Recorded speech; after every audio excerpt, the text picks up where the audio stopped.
বাংলাদেশের বর্তমান রাজনৈতিক প্রেক্ষাপট নিয়ে আলোচনা এবং স্বাভাবিকভাবে গণতান্ত্রিক অর্ডার ফিরিয়ে আনার জন্য আমাদের যে আন্দোলন সংগ্রাম ত্যাগ এটাকে বাস্তবায়িত করার জন্য আগামী নির্বাচনের মাধ্যমে বাংলাদেশে একটা গণতান্ত্রিক প্রক্রিয়া গণতান্ত্রিক অর্ডার ফিরিয়ে আনার সকলের যে প্রচেষ্টা সেটাকে বাস্তবায়নের প্রক্রিয়া হিসেবে আমরা প্রত্যেকটি দলে আমরা সবাই একে অপরের সাথে কথা বলছি। আমরা বাংলাদেশের রাজনীতিতে একটি নতুন সংস্কৃতি দেখি, একে অপরের সাথে কথা বলতে হবে, সংলাপ করতে হবে, আলোচনা করতে হবে। এত বছর যেটা বাংলাদেশে ছিল না সেটা আমরা করতে সক্ষম হয়েছি এবং একে অপরের সাথে সহনশীল হওয়া, অপরের আপনার মতামতকে সম্মান জানানো, ভিন্নমত পোষণ করেও এই নতুন রাজনীতির প্রেক্ষাপটে আমরা সকলের সাথে এই সংলাপে আছি এবং সকলে মতামত দিচ্ছে এবং আজকেও আমাদের সংলাপ হয়েছে। এই সংলাপে যা আলোচনা হয়েছে তার পরিপ্রেক্ষিতে এখন বক্তব্য রাখবেন আমাদের আন্দোলিত পার্থ। ধন্যবাদ সবাইকে। আসসালামু আলাইকুম।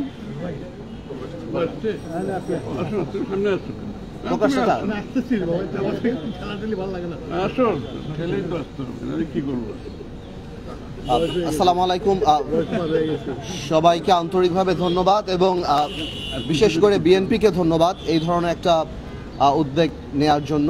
সকল পার্টিকে বা সকল রাজনৈতিক দলকে ডেকে আমরা যে আলাপটা করলাম আমরা সবাই উপলব্ধি করি যে বাংলাদেশে গত 16-17 বছর বাংলাদেশে যে কোনো নির্বাচন হয়নি।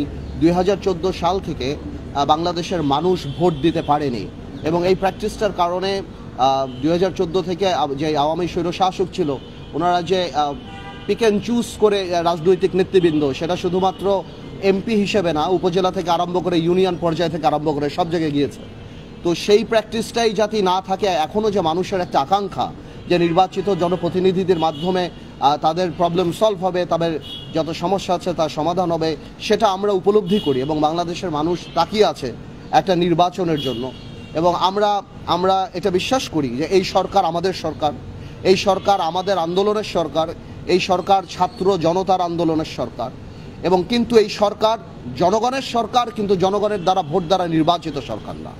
আমরা সবসময় চাই, এই সরকারের পাশে আমরা ছিলাম, আমরা আগামীতেও থাকব এবং আমরা 7ই আগস্ট থেকে আরম্ভ করে আজকে পর্যন্ত প্রত্যেক জায়গায় বলে আসছি যে আপনারা একটা নির্বাচনী রোড ম্যাপ দিন। নির্বাচন অত্যন্ত গুরুত্বপূর্ণ। নির্বাচন ছাড়া আপনারা যে সংস্কারের কথা বলছেন, সংস্কার একটা চলমান প্রক্রিয়া, আমরাও সংস্কারের পক্ষে। তবে এটাও বাস্তব যে সংস্কার আপনারা করেন, কিন্তু বড় সংস্কার করতে হলে জনগণের ম্যান্ডেট ছাড়া সেই সংস্কার যদি হয় তাহলে সেই সংস্কার খুব কঠিন হবে না, খুব শক্তভাবে থাকবে না।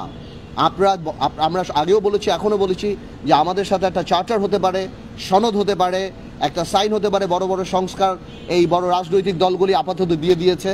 যেগুলি সংস্কার শর্টকাট করে যেগুলি একমত হয়েছে সেগুলি নিয়ে একটা সনদ করাই যেতে পারে, সবাই সাইন করতে পারে এবং তারপরে এগিয়ে যেতে পারে। কারণ জনসম্পৃক্ত কোনো সংস্কার আগামী সরকার যদি ছুঁড়ে ফেলে দেয় তাহলে জনগণ তাকে প্রত্যাখ্যান করবে। কিন্তু জনকল্যাণমুখী সংস্কার থাকবে কি থাকবে না অবশ্যই আগামী সরকার দেখবে। যেমন জনগণের সরকার হয়ে থাকলে সেটা অবশ্যই মানুষ সেটাকে রেসপেক্ট করবে।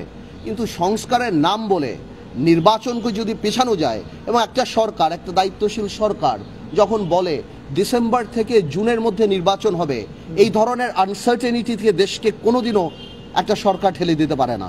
একটা নির্বাচনী রোডম্যাপ কংক্রিট থাকতে হবে। দেখুন, আমরা এই সরকারকে আনার জন্য জেলে গিয়েছি, জুলুম সহ্য করেছি, নির্বাচন বয়কট করেছি, রাজপথে সব জায়গায় আমরা ছিলাম।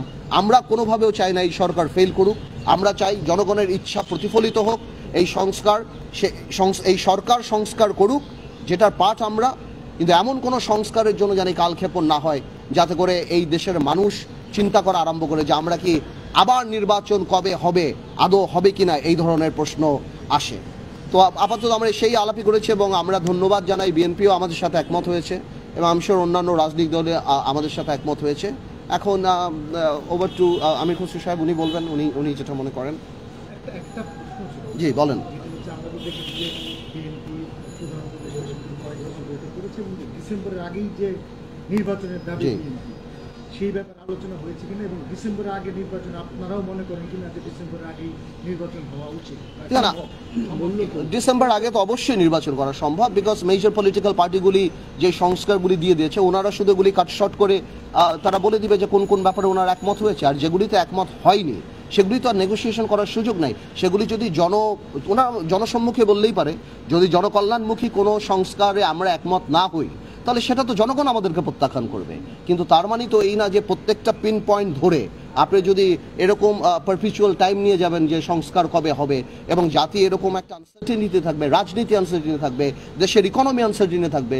আজকে বড় বড় ইন্ডাস্ট্রি থেকে আরম্ভ করে কলকারখানা মানুষ কেউ ইনভেস্ট করতে যাচ্ছে না, এই চিন্তা করে ইলেকশনের পরে হবে, ইলেকশনের পরে করব, স্টেবল গভর্নমেন্ট নাকি।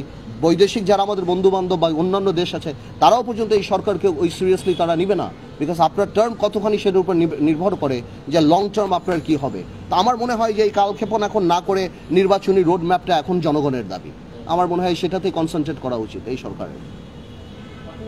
ধন্যবাদ। হ্যাঁ।